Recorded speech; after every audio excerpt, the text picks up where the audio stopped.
3 days ago, Marcus claimed at the press conference that she was capable of writing whatever he wanted. Before the live stream, she cried until her hands shook. She had laid bare his sacrifice from 2015, noticed the scratch on his wristwatch, and even hidden her own budding affection in the details. But he still only saw her as a stand-in writer. The door pushed open, and when she turned around, she saw him holding the sketches she had left behind. Suddenly, she smiled. "Mr. Werner, in my script, stand-ins never stay until the end." Isabella Rossi's 3 scathing, tear-stained long posts on Instagram were like 3 blasts of thunder, tearing open the glamorous veil of Europe's entertainment industry under the night sky. Leo Costa, the actor from Warner Pictures who could turn anyone into a star, plummeted from the clouds into the mire of infidelity overnight. Beyond the whirlwind, Marcus Werner, the studio's president, was in his multi-million-pound mansion, slowly nibbling on a cheddar cheese cracker in front of a live stream camera. His tone was muffled, yet every word dripped with the coldness inherent to those at the pinnacle of the entertainment industry's power structure. For those who spread malicious rumors, Warner Pictures' legal letters will make the perfect bedtime story. Comments flooded the screen like a carnival, until one comment, sharp as an ice-tipped needle, pierced through silently. "Hey Marcus, would your white moonlight find this fierce look of yours strange if they saw it?" The chewing motion froze abruptly. On the screen, Marcus Werner's handsome face, one that regularly graced the front pages of financial and entertainment sections, darkened visibly, as if a clear sky had suddenly filled with leaden clouds. The air seemed to solidify in that moment, leaving only the monotonous ticking of an antique clock somewhere off dash camera. In the next second, the internet's memory was fully jogged. A blurry photo of Marcus receiving an 4-drip at a private clinic in Switzerland from last year resurfaced, paired with his vague tweet from back then. "What's the point of walking side by side on a birthday? What about holding hands? Not as good as a dose of diazepam." Immediately after came a more fatal blow. Leaked old photos from Sebastian Lumer's private birthday party in 2013. In the photos, 2 men bowed their heads, their foreheads nearly touching, laughing until their shoulders shook. Both deliberately buried their faces in their turtlenecks. Yet their evasive eyes couldn't conceal the almost overflowing ambiguity and joy. The comments section erupted, unearthing hordes of internet archaeologists. "Fuck, look at those eyes brimming with unspoken tension. You expect me to believe this is just a mentor and protege? It's clearly a decade-long, secret love story." Does Warner Pictures' abbreviation WP stand for Werner and Lumer? Warner Pictures was founded in 2012, and Sebastian won his award the same year. God, I've stumbled onto a vintage love treasure. What truly pushed this carnival to its climax was Sebastian Lumer's own response. The Oscar-winning actor, who had long stepped back from the spotlight to focus on oil painting, chose not to use any noisy social media. Instead, he posted an oil painting in the quietest corner of his personal official website. The painting was titled Silent Blue. Vast swathes of deep blue-purple irises bloomed under the moonlight, and at the end of the flower field, there was an extremely tiny, warm yellow solitary lamp. In the signature, there were only 3 slender Chinese characters, "to white moonlight." No name was given. Yet netizens across Europe understood instantly. Hashtag #WernerUmerdecade shot to the top of Twitter's trending list, with memes featuring screenshots from their early drama stills, overlaid with Chinese lines. "I want to take someone back to Warner Pictures and hide them away, and if I had dared to speak up back then, would things be different now?" Someone went to Sebastian's latest tweet to tease, "Seb, you've really mastered this dignified persona of yours." At the eye of the storm, the top floor of Warner Pictures headquarters, the president's office, the air was filled with the expensive scent of cedarwood, thin, wispy, cold, and oppressive, much like Marcus Werner's mood at that moment. He stood by the floor-to-ceiling window, overlooking London's twilight as the city's lights flickered to life, a lit cigar between his fingers that he hadn't bothered to smoke. All the noise online seemed to be blocked by the soundproof glass, yet also seemed to weigh heavily on his furrowed brows. Ms. Alara Thorne is here, came his secretary's cautious voice over the intercom. Send her in. He turned around, his voice giving away no emotion. The door opened. Alara Thorne stood in the doorway, holding an old laptop. At 28, she was slender, like an iris seedling that hadn't fully unfurled. A faded navy blue cardigan wrapped around her frame, and around her neck hung an extremely thin silver chain with a pendant so small it was barely visible. On the first joint of her right index finger, there was a thin callus from years of holding a pen. She looked up, her gaze quickly sweeping across the luxurious yet cold office before finally settling on Marcus Werner. Sunlight filtered through the Venetian blinds, casting alternating stripes of light and shadow on his sharp features, making it impossible to discern the true emotions in his eyes. Ms. Thorne, he began, skipping pleasantries and striding toward his large desk, gesturing for her to sit. I assume you're aware of the company's current public opinion situation. Alara nodded, her fingertips unconsciously brushing the silver pendant around her neck. Engraved inside were ENS, the initials of her and her late sister's names, her only comfort in moments of anxiety. I need you to write a screenplay, Marcus said, his voice steady yet carrying an unshakable authority. Use the rumors online about Mr. Lemaire and me as the framework. I want a true story. Alara froze slightly. She was a fledgling screenwriter, having just gained a modicum of attention for a low-budget literary film script, which had led to her signing with Warner Pictures. Tackling a subject involving the hidden love lives of top-tier tycoons was nothing short of walking a tightrope. Mr. Werner, you're the most delicate writer in the company right now, the best at capturing emotional details, he interrupted, his sharp gaze seeming to pierce through her. No one but you can handle this project. My assistant will send you the materials. I want a story outline in a week. His tone brooked no argument. Alara noticed that as he spoke, his long fingers unconsciously rubbed the bracelet of a Patek Philippe watch on his left wrist, a watch that bore an extremely faint scratch. She swallowed the refusal on the tip of her tongue, merely pressing her lips together. She knew this was an opportunity. It was a whirlpool. But at the center of that whirlpool might lie the chance for a small-time writer like her to become famous overnight. The longing to be recognized, to be seen, flickered like a tiny flame, restlessly stirring in her chest. Yes, Mr. Werner, she heard herself say, her voice trembling imperceptibly. Marcus seemed satisfied, waving a hand to dismiss her. As she turned to leave, his gaze seemed to linger on her old cardigan for a split second, so brief it felt like an illusion. Alara clutched her laptop, practically fleeing the office permeated with the cold scent of cedarwood. It wasn't until she stepped into the elevator that the cold metal walls reflected her pale face, and she let out a long sigh of relief.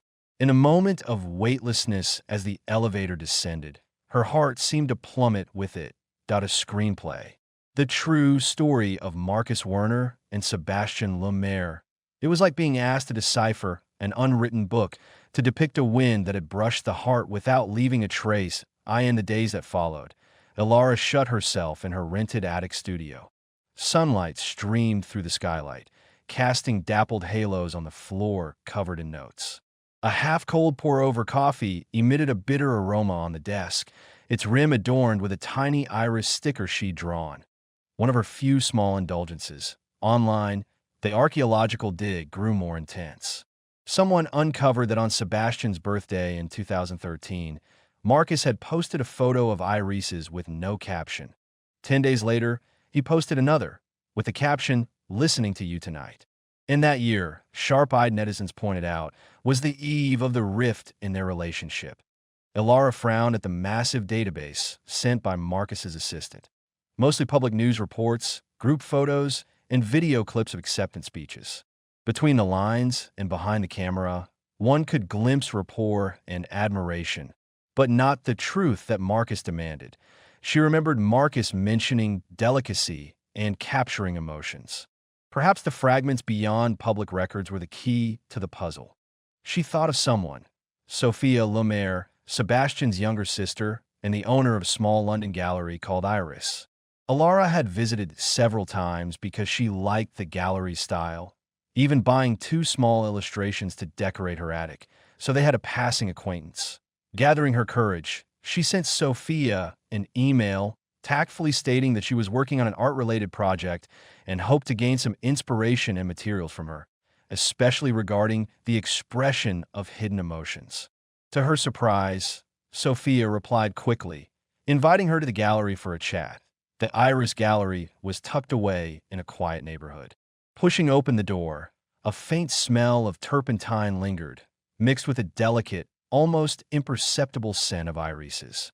The gallery was small, but exquisitely arranged. Sebastian's silent blue wasn't there, but the other paintings were equally brimming with emotional tension. Sophia Lemaire was a gentle woman in her mid-30s, her features bearing a soft resemblance to her brother's. Dressed in an earth-toned cashmere sweater, she smiled and greeted Alara. "Miss Thorne, nice to see you again. Your illustrations are very spirited." After exchanging pleasantries, Alara chose her words carefully, explaining her purpose, omitting the specifics of Marcus and the screenplay's requirements, only saying she was seeking inspiration for enduring, restrained emotions. Sophia looked at her thoughtfully, her eyes holding a complexity Alara couldn't decipher. She was silent for a moment before speaking softly. Enduring emotions are often hidden in the most casual details, even in absence itself. She turned and retrieved an old, weathered wooden box from the storage room at the back of the gallery. "These are some of my brother's old things from years ago," Sophia said, her voice light as if afraid of disturbing something. "Some of these I thought no one else would ever see." When the box opened, a smell of yellowed paper and faint mildew wafted out. Inside were tattered script manuscripts.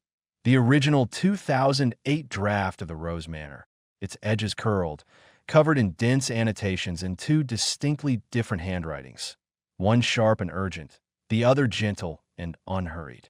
Alara recognized them as Marcus's and Sebastian's that a Polaroid photo from backstage at the 2012 BAFTA Awards slipped out. In it, the young Sebastian held his trophy, grinning widely at the camera. Marcus stood in the shadows a little farther away, seemingly clutching a bottle of champagne, his gaze fixed on Sebastian. Alara's heart skipped a beat. That wasn't the look of a mentor regarding a protege.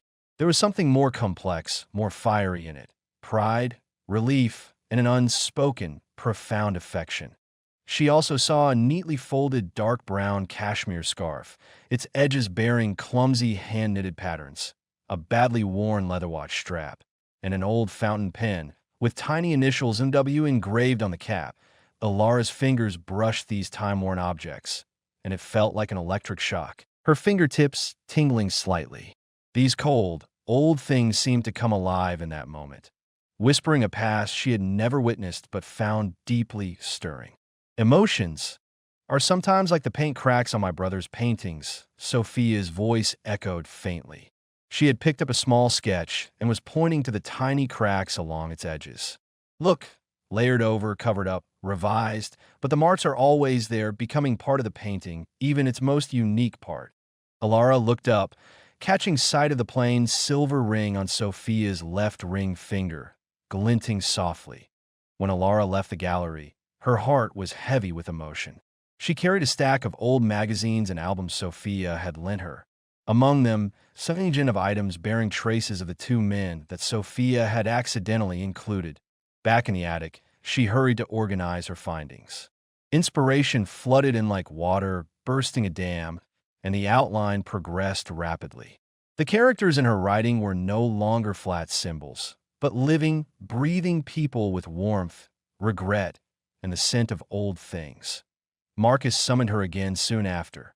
This time, they met in the private reception area of his office. He stared at the initial outline and some scene description she had submitted, saying nothing for a long time. Only the cold scent of cedarwood permeated the air. Suddenly, he looked up, his sharp gaze fixing on her. "How did you think to write this detail? That he unconsciously twists his cuff when nervous?" Alara's heart tightened. She had noticed that subtle gesture in a blurry, fleeting clip for one of Sebastian's early interviews. "I guessed." It felt fitting for his character.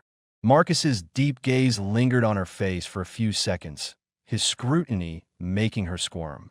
Just as she was about to break under the pressure, he looked away, his tone giving no hint of pleasure or displeasure. Sharp observation. Keep that insight.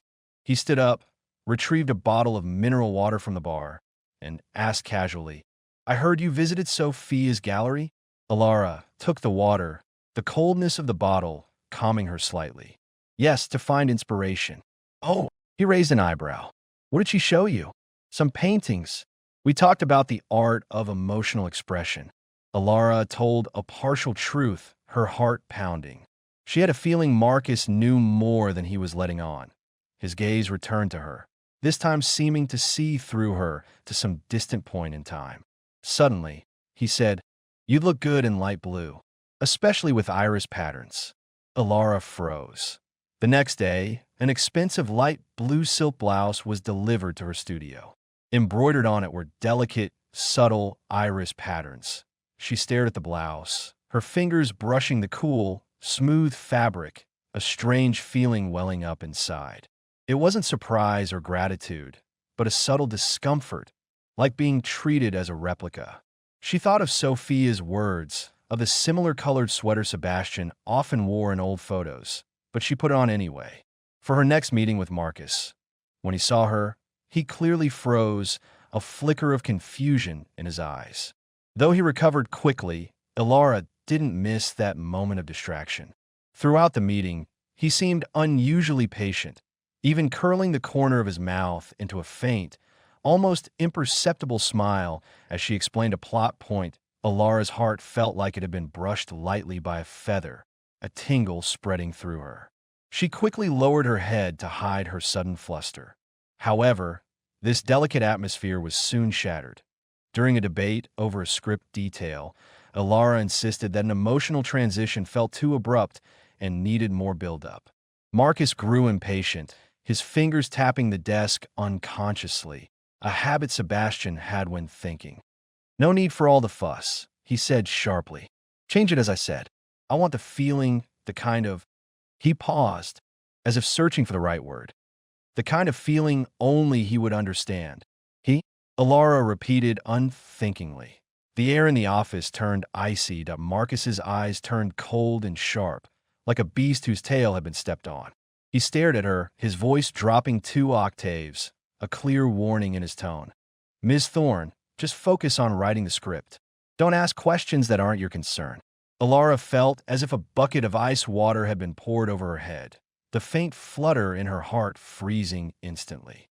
She saw clearly now. There was no admiration for her in his eyes, only the urgency to find another shadow through her. She was just a shadow that a shoddy replica used to recreate, to harbor emotions he couldn't voice. This realization was like a cold needle, piercing straight into her desire for recognition. She clenched her fingers, her nails digging into her palm, the callus on her fingers stinging. She lowered her head and whispered, Understood, Mr. Werner. She stood up to leave, her steps unsteady. At the door, she couldn't resist glancing back. Marcus Werner wasn't looking at her. He stood by the floor-to-ceiling window, his back to her, holding a well-worn leather notebook with frayed edges, staring at it intently. The setting sun gilded his figure in golden light, yet it did nothing to melt his cold loneliness in that moment. Alara's heart felt like it was being squeezed by an invisible hand, a dull ache spreading through her. IT wasn't for the silly, budding affection that had been nipped in the bud. IT was for the man standing at the pinnacle of power, yet seemingly trapped in the past, and for herself. Small and insignificant, only able to glimpse the light through someone else's shadow. The screenplay continued to take shape in a strange, oppressive atmosphere. Alara stopped voicing objections, merely revising mechanically according to Marcus's instructions. The story grew more true, aligning closer with the details unearthed by online archaeologists, even delving deeper. She immersed herself in the emotions woven into those old objects, barely distinguishing between being a screenwriter and a voyeur of bygone days. Marcus summoned her more and more frequently, sometimes to discuss the script, sometimes just to have her sit in a corner of the office to find the feeling. He still stared at her distractedly from time to time, especially when she wore the iris blouse and took notes with her head down.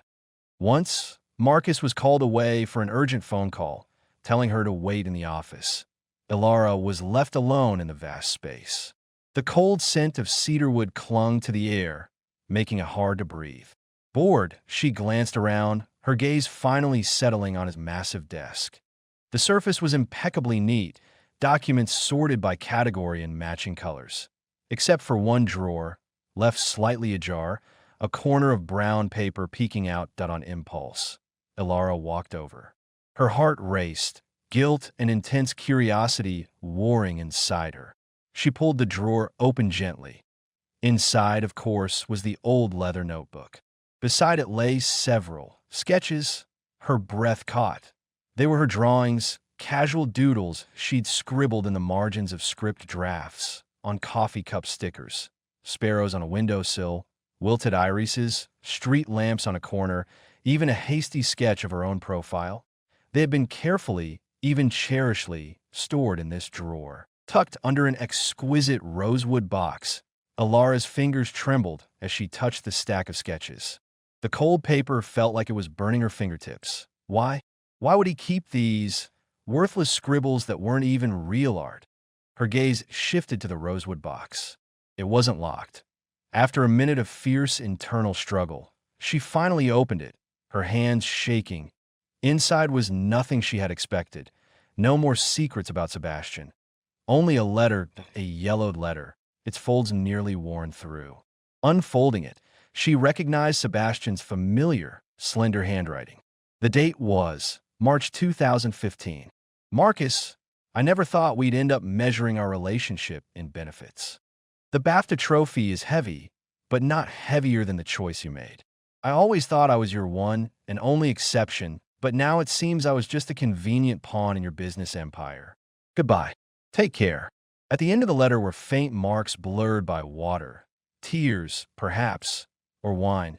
Was this the truth behind their 2015 falling out? That Sebastian thought Marcus had sacrificed him for profit? Ilara's heart thundered, threatening to burst from her chest. She fumbled to fold the letter back into place, her trembling fingers refusing to obey. Just then, the office door handle turned. Ilara was terrified, instinctively tucking the letter into the lining of her notebook, slamming the drawer shut, and hurrying back to the sofa in the reception area. She grabbed a pen, pretending to take notes. Marcus walked in, his expression grim, seemingly annoyed by the conference call. He glanced at her, noticing nothing amiss, and strode to his desk. Ilara kept her head down, struggling to suppress her shaking. The thin letter in her notebook felt like a red-hot iron, making her squirm with discomfort. In the days that followed, Ilara lived in overwhelming fear and confusion. The contents of the letter haunted her like a curse. She tried to find evidence of Marcus being mercilessly profit-driven in his behavior, but only saw him rubbing his watch more frequently and catching fleeting, unguarded pain in his eyes when he watched clips from Sebastian's early films. Was this man really as cold and heartless as the letter claimed? And what about her sketches, cherished like that? Before she could make sense of it, another storm hit without warning. Oliver White, the company's vice president, a man always wearing a fake smile, with eyes as cold as a snake's, suddenly exposed to the media that President Marcus Werner was using the fledgling screenwriter Ilara Thorne to write a whitewashing script and manipulate public opinion. He even implied an inappropriate relationship between the two, and that Ilara was willing to be a stand-in to climb the ranks. Carefully edited evidence was released alongside the allegations. Photos of Marcus and Ilara whispering intimately, actually discussing the script, surveillance screenshots of Ilara frequenting the president's office, even the receipt for the iris blouse. Hashtag Werner Pictures manipulates public opinion. Hashtag stand-in narrative of a fledgling screenwriter and other hashtags quickly climbed the trending lists. Ilara was thrust into the spotlight overnight. Her social media accounts were flooded with insults, scheming woman, stand-in, desperate for fame. Reporters swarmed like sharks smelling blood, besieging her rented apartment building. She hid in her attic studio, drawing the curtains tight as if that could shield her from all the malice outside. Vicious comments flashed across her computer screen, and her phone, bombarded with calls, was forced off. Fear and grievance washed over her like a cold tide. She curled up in her chair, hugging her knees, her body shaking uncontrollably. The expensive iris blouse lay crumpled in a corner, like a rag. Her brother Everett rushed over when he heard the news. Seeing her state, he was both angry and anxious. "I told you, Marcus Werner is no good. He's just using you. The entertainment industry is a quagmire." He tried to take her away, to leave London. Just then, her email notification chimed abruptly that IT was from an unknown address. The content was just one sentence and an address. "There are details I want to tell you. The truth. SL. Sebastian Lemaire?" Elara stared at the words, her heart racing. The truth? About the letter? About 2015? A fierce urge drove her. She had to go. Even if the world outside was a battlefield, she evaded the reporters downstairs, slipping out the back door. Following the address, she arrived at an extremely secluded members-only restaurant in London, Lighthouse in the Mist. Sebastian Lemaire was already waiting in a private room. Dressed in a simple beige sweater, he had a gentle demeanor. When he saw her, he offered a warm, apologetic smile. "Miss Thorne, I'm sorry to summon you like this. It was never my intention to drag you into this." He poured her tea himself, his movements graceful. The faint scent of tea dispelled some of Elara's nervousness. "Mr. Lemaire, the letter," Elara began urgently. Sebastian sighed softly, his gaze drifting to the misty night outside the window, as if lost in distant memories. 2015, a powerful investor took an interest in a key Warner Pictures project, but they had one condition: for me to drop out. They wanted to promote another actor, someone with closer ties to them. He paused, his voice calm yet tinged with subtle bitterness. "They used unsavory tactics to threaten Marcus. Either give me up, or the entire project will be shut down, and the company could face devastating consequences." Elara held her breath. That fool Marcus. Sebastian's voice dropped, filled with complex emotion. "He chose the stupidest way. He didn't tell me the truth. He was afraid I'd act impulsively, afraid I'd offend people and ruin my career. He made the decision on his own, using the coldest, most businesslike tone to force me out of the project team. To the public, he claimed it was creative differences." He turned to look at Elara, his eyes holding the clarity of time and a trace of helpless affection. "That letter of mine, I wrote it in a fit of overwhelming disappointment and anger. I thought he'd change, become nothing but a businessman. It wasn't until much later that I pieced together the truth from other sources. He took all the pressure and criticism from me, letting me step back dignifiedly, even protecting my reputation in this industry. So that was the truth." Elara's heart felt like it had been struck hard, a sharp ache spreading through her. She thought of the fleeting pain and loneliness hidden in Marcus's cold eyes. It wasn't indifference, it was the exhaustion and scars of suppressing all emotion. Elara's voice choked. "He never explained. That's just who he is," Sebastian smiled, a smile full of endless sighs. "He thinks explanation is weakness and protection is duty. He never realized that sometimes being kept in the dark is the deepest hurt of all." When Elara left Lighthouse in the Mist, her heart felt heavier than ever, but no longer with pure fear. Her perception of Marcus Werner had been completely upended. The storm, however, showed no signs of stopping. That Oliver's attacks grew more aggressive. He even paid internet trolls to attack Elara's writing skills, claiming her script was soulless and stolen, made-up garbage. Marcus Werner responded with thunderous force. He held an emergency press conference on the live stream. He wore a crisp black suit, his face stern, his eyes sharp as an eagle's. He refuted Oliver's allegations one by one, his logic clear and evidence irrefutable, showcasing the formidable aura and control of a top-tier power holder. When reporters pressed him about Alara Thorne's identity in their relationship, he fell silent for a moment. Every camera lens focused on him. Hiding in her attic, Alara stared at the screen, her heart in her throat. What would she hear? A denial? A defense? Or, on the screen, Marcus looked up, meeting the camera directly, his tone calm to the point of cruelty. Ms. Alara Thorne is a very promising screenwriter. The company values her talent, and we're working with her on this project because he paused, a pause that felt like an eternity to Alara. Because she can accurately write what I want to express. Can write what I want to express, not a single sentence, reducing all her efforts, all her emotional resonance, all her sleepless nights of creation to a cold, precise, instrumental attribute. She was just someone who could write what he wanted. Not a creator, not a collaborator, and certainly not a unique individual he might have looked at differently. The live stream continued, but Alara couldn't hear a word Marcus said after that. Only a loud buzzing filled her ears. The world seemed to have been muted, all color draining away until only gray remained. She stared at the man's calm, perfect face on the screen, feeling her blood freeze. Her limbs going cold and numb. Oh, that was it. All her struggles, all her faint affection, all her search for the truth, all the confusion caused by her cherished sketches, had finally been summed up in a dismissive phrase: can write what I want. A tool, a shadow.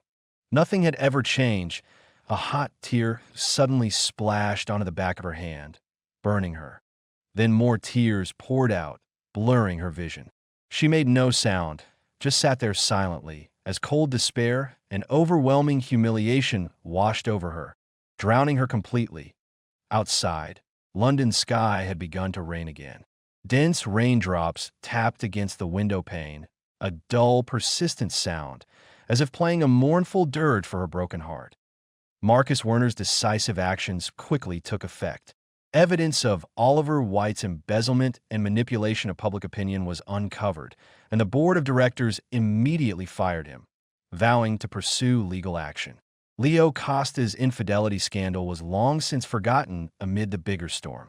Warner Pictures' stock price, after a brief dip, began to recover. That a crisis that had seemed catastrophic was crushed by Marcus's iron-fisted approach. He seemed to have he had reclaimed absolute control of the company, refuted the rumors, and even, in a way, used the storm to subtly make public the dusty past, gaining a measure of understanding and size of what could have been. But he felt an unprecedented emptiness, especially after the press conference. He couldn't reach Alara. Her phone stayed off. No one answered at her apartment, and her studio was locked. She had vanished like a drop of water into London's endless rain and fog. That a strange, restless emotion spread in his chest. He habitually reached for his watch, only to find the faint scratch unusually glaring that day. He abruptly pulled open his desk drawer, wanting to look at the sketches, those small, lively reminders of everyday life that calmed him. The casual doodles belonging to Alara Thorne, which he had cherished, were gone, along with the rosewood box holding Sebastian's letter of separation. Only the old leather notebook remained, lying there alone. Marcus Werner's tall frame jolted, his fingers freezing mid-air. She had been here. She had taken her drawings, and she had seen the letter in an instant. The words he had spoken to the world at the press conference, "She can accurately write what I want to express," hit him like a slap in the face. At the time, he had only wanted to cut off all sordid speculation, to protect her in the fastest, most businesslike way possible. He had never realized how dismissive and cruel that phrase was to her, a total denial of her worth. Cold regret, like raindrops snaking down the window, quickly spread across his chest. He finally realized what he might have lost forever: the striped light filtering through the Venetian blinds onto the script, the bitter aroma of half-cold pour-over coffee, the silly yet vivid little iris stickers on the mug, the young screenwriter who had brushed her silver pendant nervously, who had argued earnestly over a plot point, whose eyes had held both light and timidity. He had lost Alara Thorne. Not a shadow of anyone.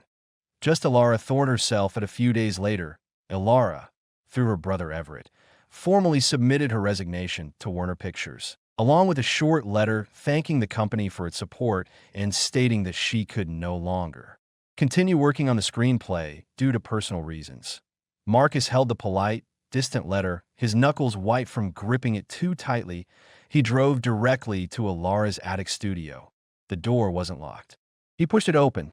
The space was half empty. Books, scripts, and mugs had mostly been packed. Only the old desk remained by the window, with a thick, bound printout of a screenplay on it. Sunlight streamed through the clean skylight, illuminating the cover of the script. The title was Silent Blue, and centered on the title page was a line of writing. To Mr. Marcus Warner, a story about love and respect. The protagonists are us, but the ending is yours to write. Alara Thorne, Marcus reached out, his fingers trembling slightly as he opened the script. The story began with his first meeting with Sebastian, moving through the misunderstanding and sacrifice of 2015 to the 2024 storm. She had written it with immense care, rich emotion, and vivid detail, even filling in the inner monologues he had never shared with anyone. She had understood him. She had seen through all the struggles, the protection, the regret, and a deep affection hidden beneath his cold exterior. The last page of the script held a brand new ending. No forced reconciliation, no perfect happy ending. Only two men in a Swiss alpine cabin, having an honest conversation. They resolved their misunderstandings, let go of their obsessions, and reclaimed their old friendship. But they were no longer the same as before, and the girl chose to leave, heading to Paris to build a world of her own. Beside the ending was a small pencil sketch, an iris, growing in the shadow of a cedar tree, yet stubbornly reaching toward the sun, blooming with its own silent, blue-purple flowers. Marcus stood there, staring at the sketch and the words for a long time. The rain outside had stopped at some point, and a beam of sunlight broke through the clouds, falling exactly on the script, making the words glow. The ending is yours to write. He slammed the script shut, clutching it tightly to his chest, as if holding something lost and found, yet about to be lost forever. His tall figure looked unusually lonely in the empty attic. His knuckles whitened with effort, his throat convulsing as he stifled the sobs, threatening to escape. In the end, he didn't go after her. He had lost the right to that a year later. The BAFTA Awards ceremony. A sea of stars. Marcus Warner stood under the bright stage lights as an award presenter. He was still handsome, still imposing, but on closer inspection, his brows held a softness and depth they had lacked before. He was presenting the award for Best Original Screenplay. The winner was a rookie screenwriter, whose work was praised for its delicate, profound style. Before announcing the winner's name, he paused, his gaze sweeping across the crowd below, then spoke slowly, his voice carrying through the auditorium via the microphone. A screenplay is the art of giving soul to characters and glimpsing the creator's heart. It requires talent, insight, and above all, courage. The courage to face the truth, to dissect emotion, and to write endings that aren't defined by others. His voice was deep and clear. Here, I want to give special thanks to one screenwriter. It was her pen and her courage that made me, and many others, re-understand what true love and respect mean. Thank you. He didn't say her name, but those in the audience who knew, and those who didn't, seemed to understand implicitly. The cameras keenly panned to Sebastian Lumiere in the guest seats, dressed in a tuxedo, smiling warmly, clapping gently at the same time. In Paris, Sebastian Lumiere's solo exhibition was underway at an artistic gallery. The theme was time and memory. Among the exhibited works was a small, unassuming piece. Two teenage boys sitting side by side on the ruins of a rose manor, looking up at the sky. Next to it was a label, 2008 London film set. The gallery was crowded with visitors, most stopping to admire the famous Silent Blue. In a quiet corner of the gallery, Alara Thorne stood at the opening reception of her independent screenwriting studio. Dressed in a simple white shirt and jeans, the small silver pendant visible around her neck, her eyes bright and confident, she smiled as she chatted with producers and directors from across Europe. Her brother Everett stood nearby, watching her with a proud smile. Her studio was warm and uniquely styled. Her illustrations hung on the walls, and hot coffee and delicate pastries sat on the table. Sunlight flooded the space through the large floor-to-ceiling windows. Halfway through the reception, a courier delivered a bouquet of flowers and no card. No signature. Just flowers and a bouquet of extremely fresh, blue-purple irises. Dewdrops glistened on the petals, sparkling softly in the Parisian sun. Ilara froze slightly, taking the bouquet. The petals were cold and soft against her fingertips. She lowered her head, sniffing gently, and a delicate fragrance filled her lungs. A breeze blew in through the open window, lifting the white sheer curtains and fluttering the pages of an open script manuscript on the table. The pages turned rustlingly, finally stopping on the page marked ending. Ilara looked up, her gaze drifting to the clear, vast blue sky over Paris. A faint, yet utterly relieved and light smile curved her lips. She knew her life script was finally written entirely by her own hand. And some unspoken confessions, some unsigned flowers, like the endless rain in London, would eventually stop. They would settle into her memories as a deep blue, a sharp scent. No need to question, no need for answers in the world of adults. All earth-shattering emotions might eventually fade, not into grand declarations, but into such understated tenderness and separate journeys toward better futures.